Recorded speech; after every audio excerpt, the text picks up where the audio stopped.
New documentary, Smart Drugs, will air on the documentary channel on Sunday at 9 p.m. Eastern. It follows award-winning futurist researcher and keynote speaker Nikolas Badminton. It's directed by Emmy-nominated, multiple award-winning director Shin, both of whom join us on Canada Now. Good to have you both here. Hey, Jeff. Thanks for having us. Thanks, guys. And thanks for coming back, Ann. I appreciate it. Yeah, it's great to be here. It's been a little while, but it's good to have you back. Yeah. So university students, lawyers, doctors, entrepreneurs are taking drugs to sharpen their focus and help them get an edge in an increasingly competitive society.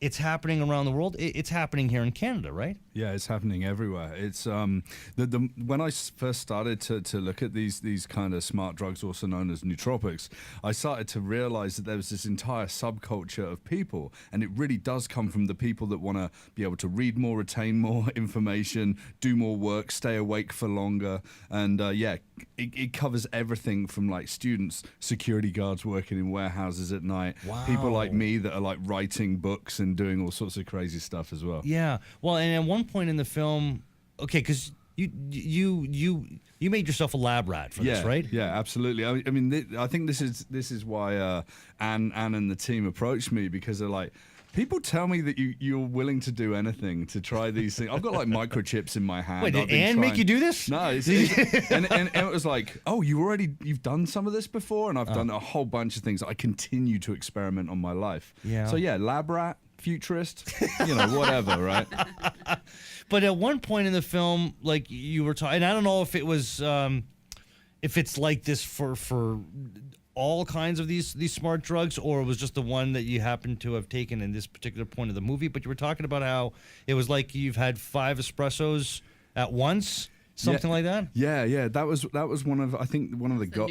Yeah, it was the Neutro, one of the gold pills. Yeah. And I've tried some of these before, and it's done very little for me. And some of the things in the documentary I tried were like, whatever. Yeah. This one was like, okay. Well, you're a big guy, so maybe you need like a good shot of something for it to work, right?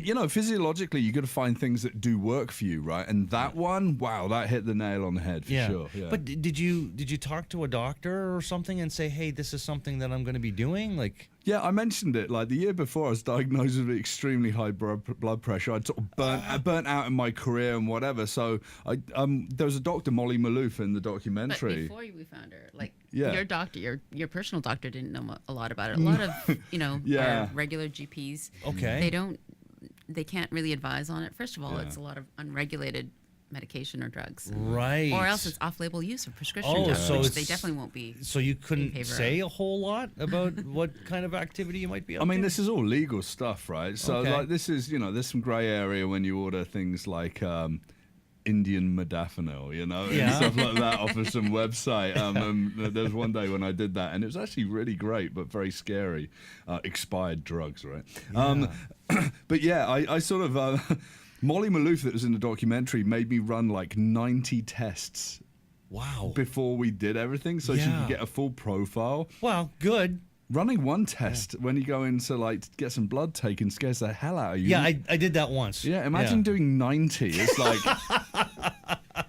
I was mortified. Everything's fine. I'm fully fit. So you're fit. Did you feel confident that okay, I could take this and feel the effects of it and be okay in the end? I didn't know when I started.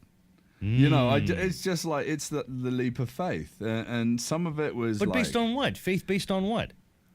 Based on the idea. The other leaps he made before that. Yeah, the biohacking. Like, you read things, you chat to people. There's amazing online communities. Reddit's got like this big sort of community around nootropics.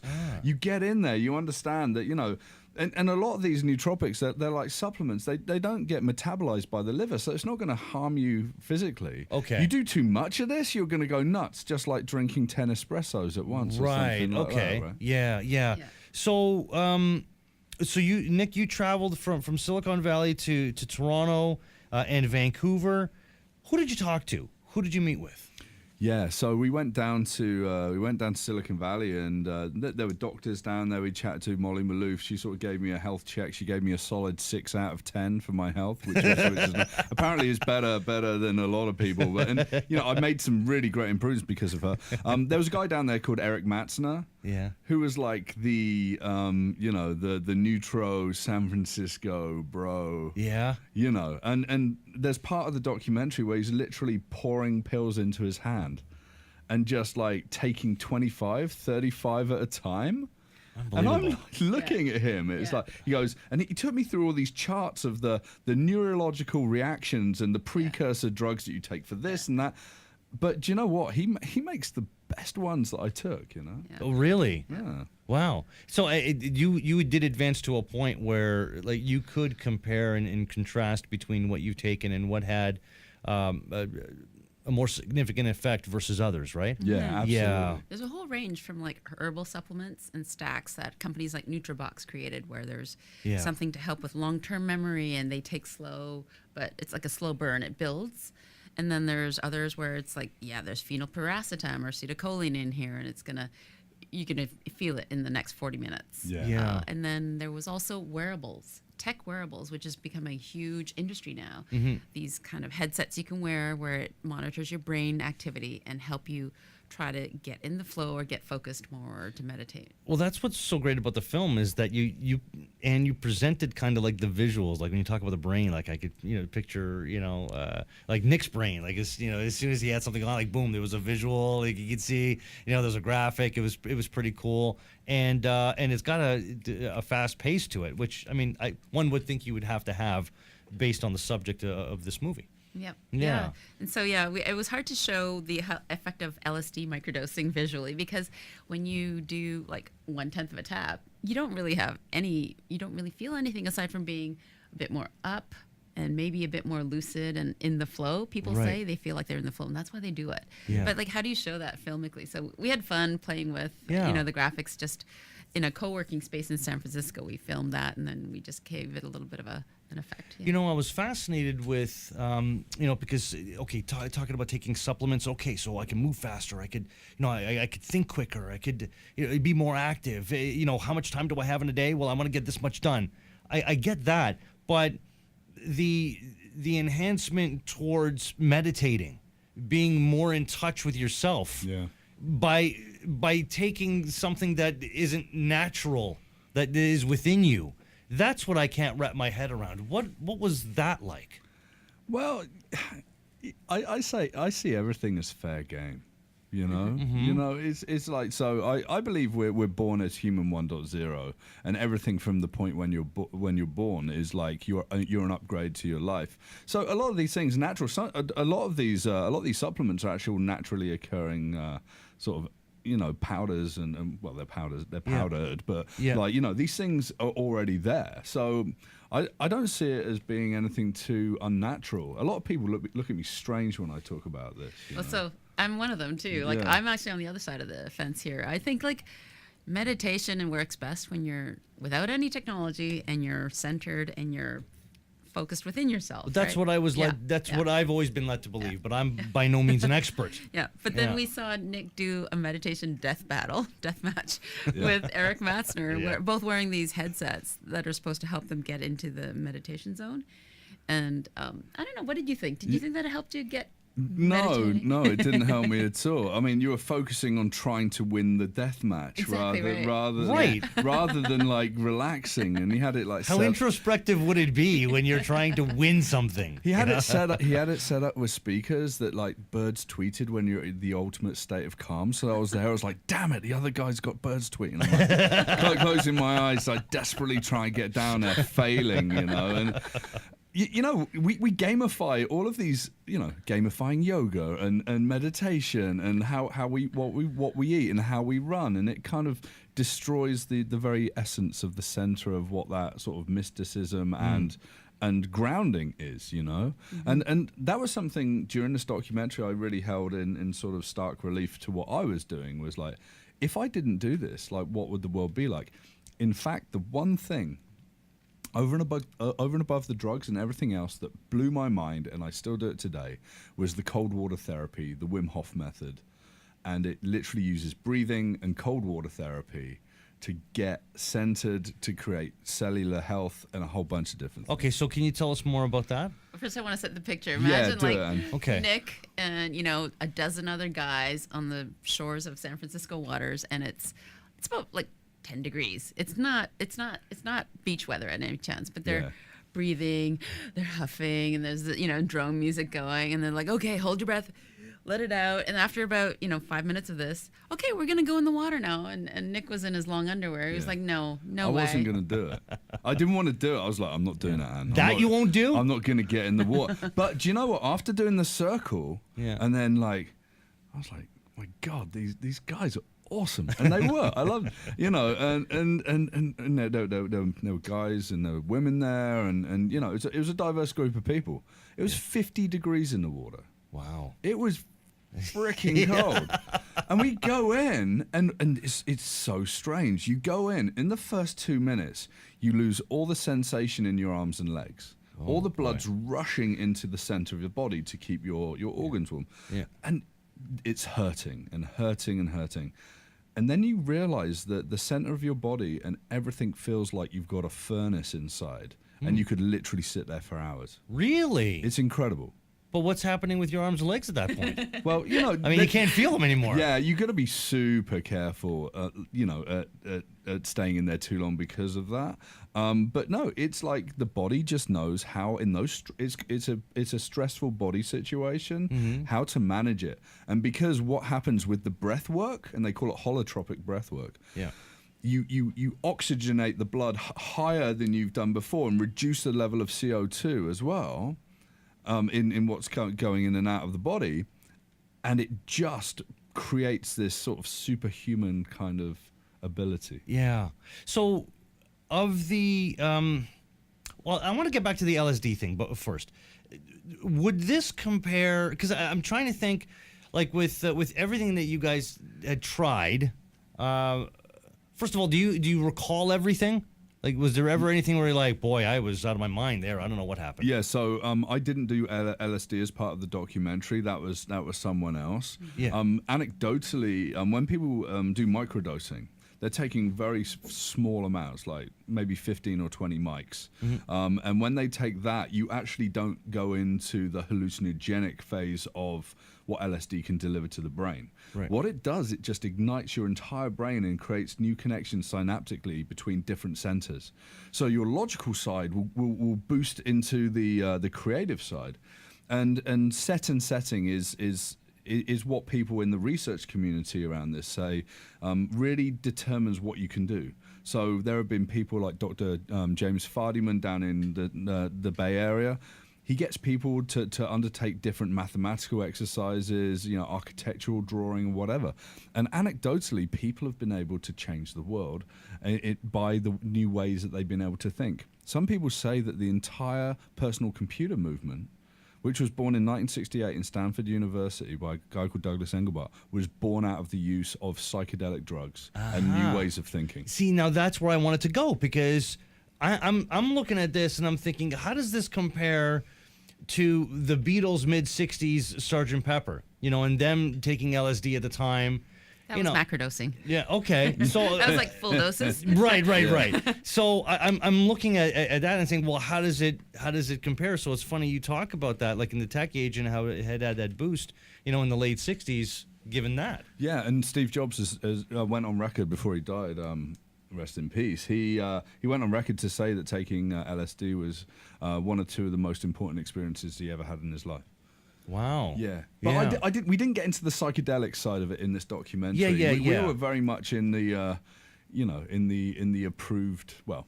Yeah, I get it, world, but I mean, my comparison, like with the Beatles taking LSD, is because it enhanced their creativity. They put that on. I'm not, giving the drugs all the credit for what they put out, but nevertheless, they were taking those drugs at the time, and that's what came out, and it was such a big influence in the world of music. So I was wondering if there was any parallels with that. Well, I think that's an interesting thought, because so many people in San Francisco and Silicon Valley in the tech industry are either microdosing with LSD, which creates a sense of, more like synaptic connections between new centers that haven't been connected before, or taking different kinds of cognitive enhancement drugs. So wondering how much of the advancements in tech are part of this kind of drug culture, really. Well, yeah. And the advancements in tech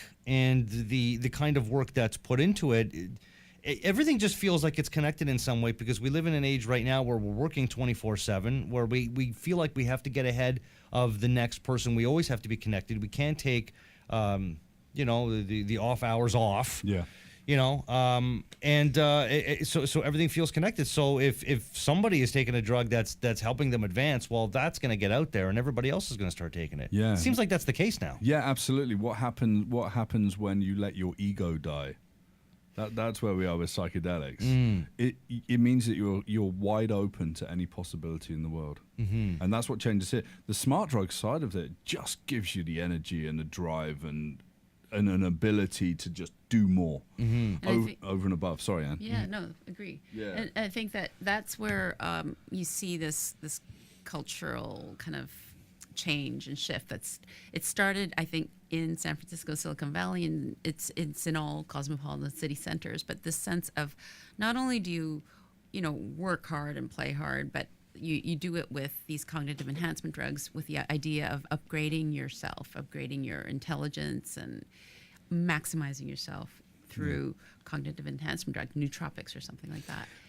That's a kind of a biohacking mentality that's really part and parcel with this whole kind of culture of working hard and getting ahead and, getting to IPO before the next guy, that kind of thing. I've actually been in situations. I went into a very, very famous, world recognized consultancy, huge company, hundreds of thousands of people work there. The people that work there are top of their game. And I was chatting to a friend, and we were doing a research report. She leans over, she goes, "I've been microdosing mushrooms, and it's awesome." And I'm like, wow. She goes, "Sometimes it takes me an hour to get out in the morning, but that's because I don't get the dose right." But like, wow. But it's everywhere. Yeah. It's everywhere, but no one talks about it. It's illegal activity, right? Like sourcing things like LSD, and it's illegal. And can you imagine telling your boss that that's what you've been doing? Yeah, my goodness. All they see is incredible work. Yeah.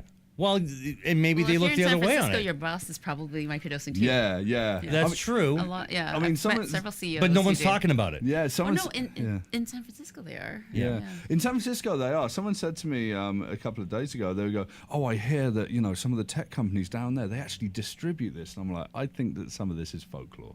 I don't honestly think that that's it. I think behind the scenes there are people. There are people using smart drugs to enhance, the ability to code, to write, to do more, to last longer. There are people microdosing LSD. There are people doing ayahuasca retreats where they go really deep, like DMT, which is the active part of ayahuasca, is the most powerful psychedelic. And that just doesn't destroy your ego. It completely reprograms how you see the world. But like it's like everyone's in it. And I would actually say, and I'm not sure what your perspective is, Anne, I would say we're in the high 60 to 70% of people that are in those organizations that are willing to step into that world. It doesn't seem like that number is going to go down. Nope. It's just going to get higher. Yeah. So maybe you're kind of on the cusp of something, with this film. It's been around for a long time. These smart drugs have been around for a while. It's just they haven't been made sort of popular. They've been like in the shadows. They've been like edge behaviors. Yeah, they're becoming mainstream now. Yeah, I think it is. Like once you go down to one of the pharmacies and it's like the nootropics section, that's it, game changer. Do you think Toronto and Vancouver is a couple of Canadian cities that you could see being the new Silicon Valley in this respect with smart drugs? Yeah, and Montreal. Yeah, I actually think places like Calgary, Edmonton as well. I find it. Yeah, it's been happening already. I mean, I worked with a graphic designer years ago who was he was one of the early biohackers. I didn't know this, but he's Toronto based, and he was creating his own cognitive enhancement stacks. So people are really into biohacking will create their own stacks of drugs. And he was like, I made the best work I've ever done. Do you think that we'll get to a time where everybody is just doing this, and there's going to be like a biohacking expert that you go to? You know, kind of like having like your local doctor, but your local biohacking expert that you would go to and say, hey, this is what I need, this is what I require. The biohacking shaman. Yeah, sure. Maybe. Sure. I think that you'll see people like, you know, professionally qualified like naturopaths and people like that really step into the fray. It's still going to be like hey, this is what I've done, you should try it as well kind of advice. I think there's a bit of a divide here. I think there's a class divide that's happening where those who are richer are going to medical clinics that are private that have these, you know, these machines that will monitor, you know, a lot of things about your body and performance that average people just don't get feedback on from their general practitioners. And so then they'll get supplements and things, and they'll be able to address health concerns even before they become a concern. And that's definitely a trend in medicine now. It's very concerning because I feel like the social divide is kind of doubling up on a couple of fronts, like in talking about smart drugs.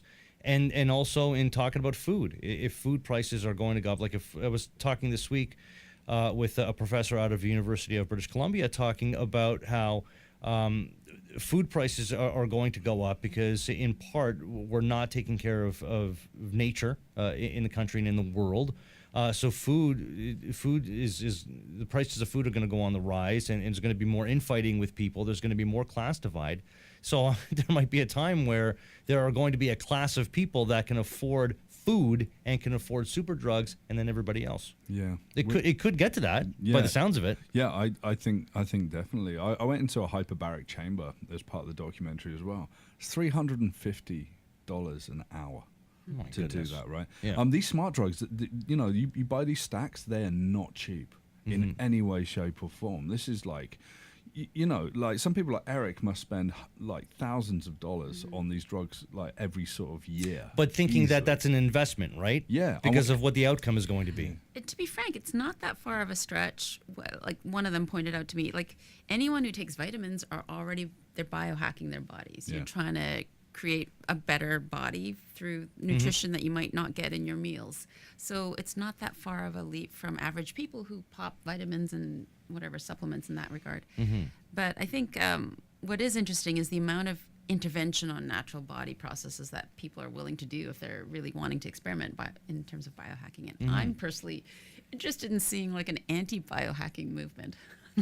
So would you ever consider, Anne, doing this? Not that kind you of need it. to, because everything you seem to get your hands on turns into gold. So, I mean, you had a career in radio, obviously a successful career in film. You're a poet. It seems like you could do anything you want to, so you don't need anything else. Oh, it's not. You're fine. No.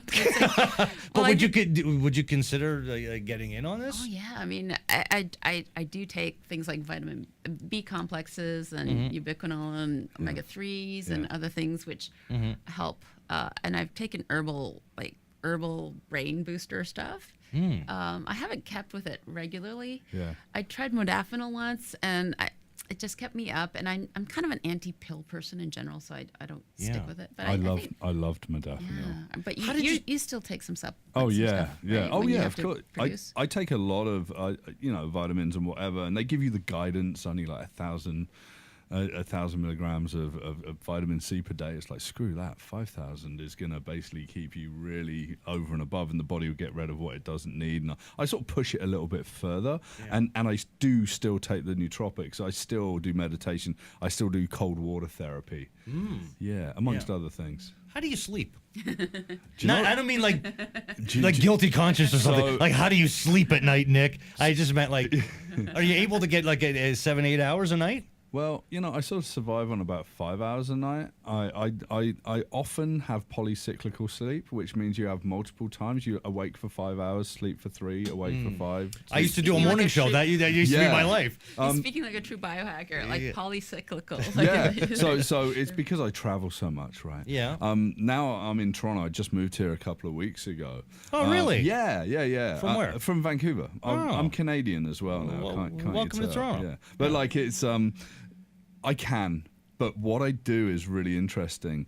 I actually use active B12 on occasion to put myself into a heavily lucid dream state. Really? Yeah, because I've only taken salsa. Like that, I just have a bit of salsa at night. But try it. Go and get active B12. Yeah. And, you know, take a fair dose before bedtime, about an hour before bedtime.